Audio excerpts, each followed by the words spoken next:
नमस्कार. श्री स्वामी समर्थ. सर्वांचं आपल्या चॅनलवर खूप मनापासून स्वागत आहे. स्वामी महाराज तुमच्या सगळ्या चांगल्या इच्छा पूर्ण करो. स्वामींच्या कृपेने तुमचा आजचा दिवस शुभ जावो ही स्वामीचरणी प्रार्थना करते मी आणि आपल्या आजच्या व्हिडिओला सुरुवात करते. तर आपल्या सगळ्यांना माहीत आहे की मागच्या 17 मेपासून आपला अधिक मास म्हणजेच पुरुषोत्तम महिना सुरू झाला आहे, ज्याला आपण धोंड्याचा महिना किंवा मलमास देखील म्हणतो.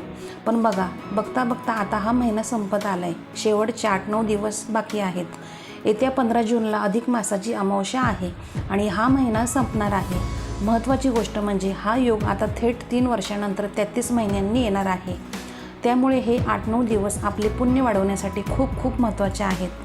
पद्यपुराण, स्कंदपुराण, नारद पुराण या सगळ्यांमध्ये अधिक मासाचे महत्त्व वर्णन करण्यात आलेले आहेत आणि या महिन्यामध्ये केलेले जप, दान, व्रत, पारायण, भगवंताचे स्मरण या सगळ्या गोष्टींचे पुण्य अधिक पटीने मिळत असतं. हेही आता तुम्हाला माहिती झालंच असेल. पण जी गोष्ट तुम्हाला माहीत नसेल ती म्हणजे अधिक महिन्याच्या शेवटच्या 5 दिवसाचे महत्त्व. कोणत्याही पवित्र कालखंडाचा शेवटचा जो भाग असतो तो अधिक फलदायी मानला जातो. जसं नवरात्रीचे 9 दिवस असेल, श्रावणाचा शेवटचा सोमवार असेल किंवा कार्तिक महिन्याचे शेवटचे काही दिवस, त्याचप्रमाणे अधिक महिन्याचे शेवटचे हे दिवस आध्यात्मिक साधनेसाठी अतिशय महत्त्वाचे मानले जातात. याविषयीची संपूर्ण माहिती आपण आजच्या व्हिडिओमध्ये जाणून घेणार आहोत. त्यामुळे व्हिडिओ स्किप न करता शेवटपर्यंत व्हिडिओ नक्की पहा. आणि तुम्ही चॅनलवरती नवीन असाल, पहिल्यांदा व्हिडिओ पाहत असाल तर आपल्या चॅनल नक्की सबस्क्राईब करा. व्हिडिओ आवडल्यास व्हिडिओला लाईक करा, एक कमेंट नक्की करा. तर भविष्य काळामध्ये काय लिहिलं आहे आपल्याला माहीत नाही, पण आज आपल्या हातात जे दिवस असतात त्याचं आपण सोनं करू शकतो आणि या दिवसांचं तुम्ही केलेल्या सेवेचे लाखपटीनं फळ तुम्हाला मिळू शकतं. उरलेल्या शेवटच्या दिवसांमधील महत्त्वाचे मुहूर्त कोणते व या शेवटच्या दिवसांमध्ये खूप मोठे आणि पवित्र योग येत आहेत. तर आधी आपण ते जाणून घेऊया की योग कोणते आहेत.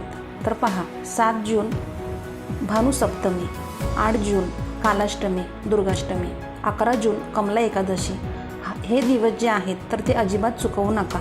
12 जून प्रदोष, 13 जून शिवरात्री, 14 आणि 15 जून दर्श अमावस्या आणि अधिक मास समाप्ती. तर वेळ नसेल तर वेळ काढून या सेवा नक्की करा, कारण या सेवा तुम्ही 3 वर्षानंतरच परत करण्याचा योग येणार आहे. सगळ्यात पहिली गोष्ट तर 11 तारखेला आहे अधिक महिन्यातील दुसरी एकादशी. लक्षात घ्या, पूर्ण महिनाभर ज्यांना काही करायला जमलं नाही त्यांनी अधिक महिन्यातील एकादशी सोडू नये. तुम्हाला बाकीच्या दिवसात काही जमलं नाही तरी 11 जूनला येणाऱ्या कमला एकादशीचा उपवास आवर्जून करा. हा योग 3 वर्षातूनच एकदा येत असतो. अधिक महिन्यातल्या एकादशीच्या दिवशी काहीतरी साधना, उपासना, उपवास करावाच, कारण अधिक महिना मुळातच भगवान श्रीहरी विष्णूंना समर्पित आहे. एकादशी तिथीसुद्धा विष्णूंना समर्पित असलेली तिथी आहे. त्यामुळे या तिथीचं महात्म्य खूप मोठं आहे. म्हणून जरी पूर्ण अधिक महिना काही करायला नाही जमलं तुम्हाला तरी हरकत नाही. अधिक महिन्यातील एकादशी सोडू नये. या दिवशी उपवास करावा. उपवास करायचा नसेल तर भगवान श्रीहरी विष्णूंच्या मंत्राचा जप करणं किंवा विष्णू सहस्त्रनाम असेल, हरिपाठ असेल, या प्रकारचे स्तोत्र म्हणणं हे एकादशीला नक्की करावं.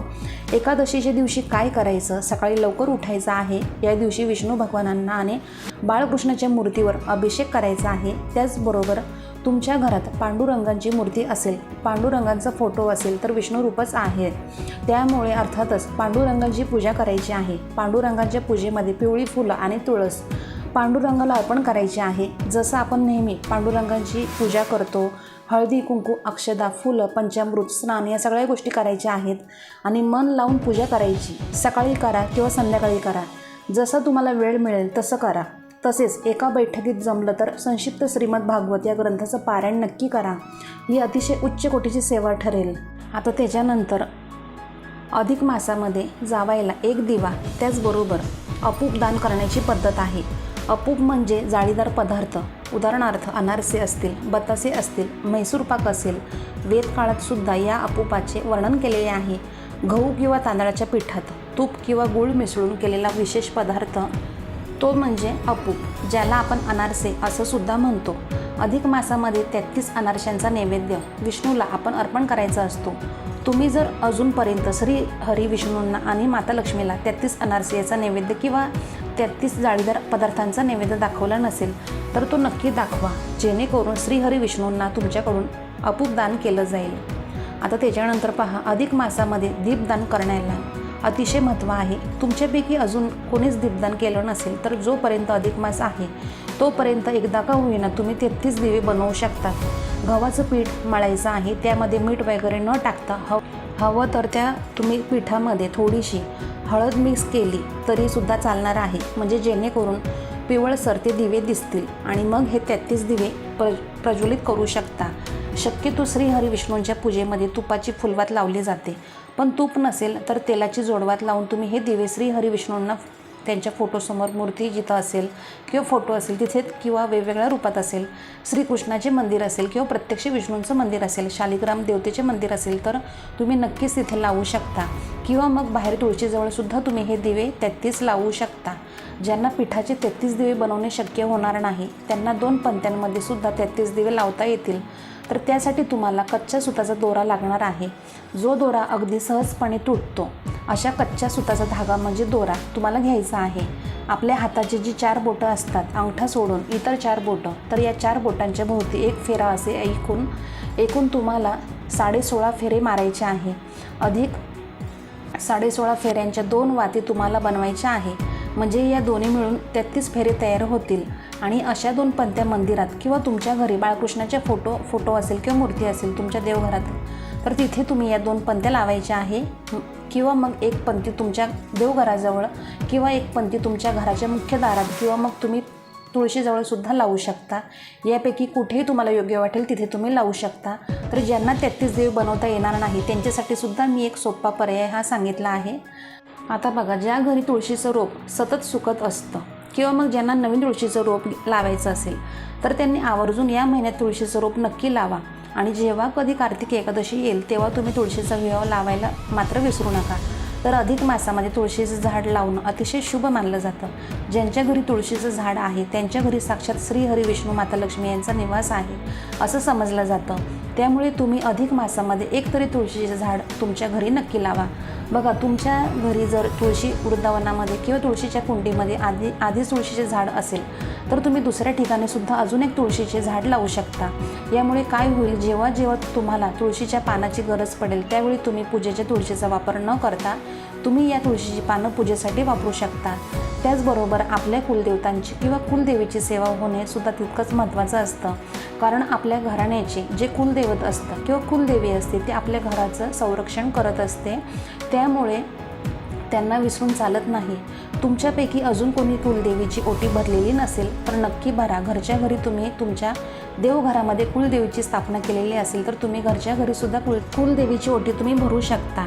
कुलदेवीच्या ओटीमध्ये जे काही खण, नारळ, साडी, तांदूळ जे काही त्या ओटीमध्ये ठेवलेलं असतं तर त्या ओटीचं नंतर साहित्य तुम्ही स्वतः वापरू शकता. तुम्ही साडी, ब्लाऊज पीस घेऊ शकता आणि नंतर तुम्ही ते साहित्य स्वतः वापरलं तरीसुद्धा चालेल. किंवा मग बाहेरची एखादी सुवासिनी स्त्री म्हणजे दुसऱ्या कुळातील एखादी सुवासिनी स्त्री बोलून तिलासुद्धा तुम्ही ही ओटी देऊ शकता. किंवा मग देवीच्या मंदिरातसुद्धा तुम्हाला ही ओटी भरता येईल. मंदिरात जर तुम्ही ओटी भरली नसेल पण दुसऱ्या देवीचे मंदिर असेल तर कुलदेवीची ओटी तुम्ही दुसऱ्या एखाद्या देवीच्या मंदिरात नेऊन ठेवली तरीसुद्धा चालेल. तर असे भरपूर पर्याय आहेत पण तुम्ही आठवणीने कुलदेवीची ओटी नक्की भरा. आता ओटी कशी भरायची असते या संदर्भात संपूर्ण व्हिडिओ मी केलेला आहे, तर तुम्ही अजून तो व्हिडिओ पाहिला नसेल तर व्हिडिओ एकदा चेक करा. संपूर्ण माहिती मी दिलेली आहे एका व्हिडिओमध्ये. तर आता अजून एक शुक्रवार येईल बघा किंवा मंगळवारसुद्धा येईल, त्या दिवशीसुद्धा तुम्ही ओटी नक्कीच भरू शकता. अष्टमी, नवमी या तिथीला देखील ओटी भरता येईल. आणि ज्या दिवशी तुम्ही ओटी भराल त्या दिवशी तुम्हाला अजून एक काम करायचं आहे. कुलदेवीसाठी तुम्हाला आरत्या लावायच्या आहेत. जसं आपण नवरात्रीमध्ये पुरणाच्या आरत्या लावतो तर एक तर तुम्ही पुरण शिजवून त्याच्यात तुपाच्या वाती ठेवून आरत्या लावू शकता किंवा मग पिठाच्या म्हणजेच पीठ मळूनसुद्धा तुम्हाला त्यामध्ये आरत्या लावता येईल. तर एकतर तुम्ही 33 आरत्या लावू शकता किंवा 11 किंवा मग देवी अष्टभुजा असते तर 8 आरत्या किंवा मग नवमीच्या दिवशी लावतो म्हणून 9 आरत्या म्हणजे एक तर 8, 9, 11, 33 या संख्येमध्ये तुम्ही आरत्या लावू शकता. तर तुम्हाला डायरेक्ट 33 दिवे किंवा पुरणाचे 33 दिवे किंवा बनवण्याची गरज नाही. तुम्हाला फक्त पीठ जे असेल ते पसरवून घ्यायचं आहे, त्यामध्ये बोटाने हलकासा खड्डा करायचा आहे जसं की त्यामध्ये आपल्याला फुलवात ठेवता येईल. मग यामध्ये तुम्हाला फुलवातीत लावायच्या आहे आणि अशा पद्धतीने तुम्ही आरत्या लावू शकता. जेव्हा तुम्ही घरामध्ये असं कराल तर नंतर हे जे पीठ आहे तर ते तुम्ही गाईला खायला देऊ शकता किंवा एखाद्या झाडाखाली विसर्जित करू शकता. त्याचबरोबर आपलं जे कुलदैवत असतं म्हणजे पुरुष देवता, त्यांची काय सेवा करायची हे मी तुम्हाला सांगते. तुमचे कुलदैवत जे खंडोबा महाराज आहे, तर त्यांचा जो वार असतो तो रविवार, अजून एक रविवार येईल उद्याच्या दिवशी किंवा मग रविवारच्या दिवशी, न जमल्यास अधिक मास जोपर्यंत आहे तोपर्यंत कोणत्याही एका दिवशी तुम्ही तुमच्या कुलदेवतांची सुद्धा सेवा करायची आहे. तर खंडोबा महाराजांना वांग्याचं भरीत, भाकरीचा नैवेद्य अतिशय प्रिय आहे, तर तो नैवेद्यसुद्धा तुम्ही त्यांना अर्पण करू शकतात. घरच्या घरी खंडोबा महाराजांच्या नावाने तळी भरली आणि भरीत भाकरीचा नैवेद्य केला तरीसुद्धा पुरेसे आहे. तर नक्की करा. या अधिक मासामध्ये आपल्या कुलदेवीची व कुलदेवतांची सेवा म्हणून आपण दुर्गा सप्तशती, त्याचप्रमाणे श्री मल्हारी सप्तशतीचे पारायणसुद्धा करू शकतो. तुमच्यापैकी ज्यांना गोपदम व्रत किंवा स्वस्तिक व्रत केलेलं असेल किंवा कोणतेही अधिक महिन्यातील व्रत केले असेल, तर त्यांनी आठवणीने 15 जून 2026 म्हणजे सोमवारी अधिक मास अमावस्येच्या दिवशी त्याचं उद्यापन करायचं आहे. आणि त्याच्यानंतर बघा, अधिक मासामध्ये आपल्या आईची ओटीसुद्धा भरली जाते. अतिशय महत्त्वाचं आहे. तुमच्यापैकी ज्यांनी अजून आपल्या आईची ओटी भरली नसेल त्यांनी नक्की भरावी. आई नसेल तर आईऐवजी तुमच्या बहिणीची, मोठ्या किंवा काकूंची, मावशींची ओटी अवश्य भरावी किंवा सासूची भरली तरी चालणार आहे. अधिक मासामध्ये आपली जुनी जोडवी देऊन नवीन जोडवी घेण्याला किंवा मग जोडवी वाढवण्याला अतिशय महत्त्व असतं. तर तुमच्यापैकी ज्यांनी अजून आपल्या पायातील जोडवी बदलली नसतील तर नक्कीच ती बदलून घ्यावी किंवा मग जोडवी देऊन अजून थोडेफार पैसे देऊन तुम्ही त्याचे नवीन जोडवे तयार करून घेऊ शकता. जोडवी जी आहे तर ती चांदीची असतात. त्यामुळे काय होतं, आपला जो शुक्र ग्रह असतो तो मजबूत राहतो. त्याचबरोबर जोडवी सौभाग्याचे प्रतीक आहे. त्यामुळे तुम्ही जोडवी अधिक मासामध्ये नक्कीच बदलून घ्या. ही संधी तुम्ही सोडू नका. परत तुम्हाला डायरेक्ट 33 महिन्यांनी जेव्हा धोंडा येईल तेव्हाच हे सगळं करायला मिळणार आहे. तर तुम्ही नक्कीच ते करू शकता. आणि ज्यांनी कोणी जोडवी आधी केलेली आहेत किंवा नुकतीच केलेली आहे, मग बदलण्याची इच्छा होत नाही, तर त्यांनी चांदीची का होईना वस्तू या महिन्यामध्ये विकत घेतली तरीसुद्धा चालणार आहे. म्हणजे तुम्ही दुसरं काही खरेदी करू शकता चांदीचं.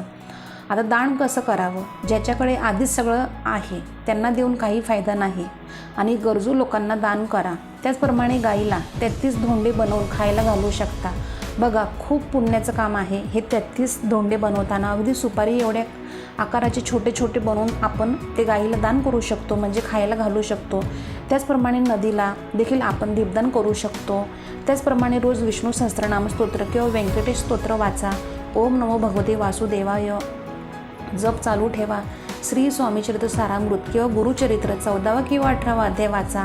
त्याचप्रमाणे सत्यनारायण एकादशी दिवशी किंवा राहिलेल्या दिवसांमध्ये तुम्ही कधी करू शकता. तर बघा, 11 तारखेला कमला एकादशी आहे, 12 तारखेला प्रदोष आहे, 13 तारखेला मासिक शिवरात्र आहे, 14 तारखेला दर्शी अमावस्या सुरू होणार आहे आणि 15 तारखेला सोमवती अमावस्या आहे आणि अधिक ज्येष्ठ महिन्याची समाप्ती आहे. असे हे 5 दिवस महत्त्वाचे आहेत. आता या 5 दिवसांमध्ये जास्तीत जास्त जेवढ्या सेवा करता येईल तेवढ्या सेवा करण्यासाठी नक्की प्रयत्न करा. या काळात भगवान श्री हरी विष्णूंचे नामस्मरण करा. त्यांचा एखादा मंत्र येत असेल तर तो म्हणा, नाहीतर विठ्ठल विठ्ठल जय हरी विठ्ठल हा साधा सोप्पा मंत्र, या मंत्राचा जास्तीत जास्त जप करा. अतिउत्तम. त्याचबरोबर या 5 दिवसांमध्ये विष्णू सहस्रनामाचे पठण म्हणता येत नसेल तर श्रवण करा. त्याचप्रमाणे भगवद्गीतेच्या 15व्या अध्यायाचे वाचन किंवा श्रवण करा. कमीत कमी ऐकणं, तुळशीला मनापासून पाणी अर्पण करा.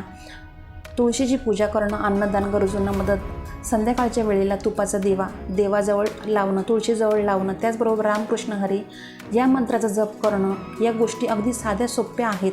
सगळ्या तुम्हाला करायच्या आहेत. असं नाही यातली कुठली एक गोष्ट जरी करायला जमली नाही तरी या शेवटच्या 5 दिवसांमध्ये ती नक्की तुम्ही करायचा प्रयत्न करा. अधिक महिन्याचे महात्म्य राहिलं असेल तुमचं तर ते वाचन किंवा श्रवण करा. तर बघा, सेवा करताना एकच लक्षात ठेवा, मन पवित्र आणि देवावर पूर्ण श्रद्धा हवी. एकट्याने सगळ्या सेवा न घेता घरातील सगळ्या सदस्यांना थोडी थोडी सेवा वाटून द्या, म्हणजे संपूर्ण कुटुंबाला त्याचं पुण्य मिळणार आहे. आणि हा योग 3 वर्षांनी येणार आहे. त्यामुळे वेळ वाया घालवू नका. देवाने आपल्याला जे काही दिलं आहे त्याबद्दल कृतज्ञता व्यक्त करण्यासाठी तरी ही सेवा नक्की तुम्ही करू शकता. तर अधिक महिन्यामध्ये राहिलेल्या सेवा ज्या आहेत तर नक्की तुम्ही पूर्ण करा. तर हा महत्त्वपूर्ण व्हिडिओ तुम्हाला कसा वाटला नक्की मला कमेंट बॉक्समध्ये कमेंट करून सांगा. तर आता तुम्हाला समजलं असेल. तर आणि जरी तुमचे काही प्रश्न असेल, काही समस्या असेल, तर आपल्या व्हिडिओच्या कमेंट बॉक्समध्ये कमेंट नक्की करा, मी रिप्लाय देईल. आणि आजचा व्हिडिओ तुम्हाला थोडा तरी आवडला असेल तर आपल्या व्हिडिओला लाईक करा, शेअर करा, जास्तीत जास्त सबस्क्राईब करा अजून केलं नसेल तर, आणि कमेंट करायला मात्र विसरू नका, एक कमेंट नक्की करा. तर आपण दररोज अशाच नवीन व्हिडिओमध्ये भेटत जाऊ. तर आजचा व्हिडिओ मी आपल्या स्वामी समर्थ महाराजांनी रुजू करते आणि इथं सांगते धन्यवाद. श्री स्वामी समर्थ.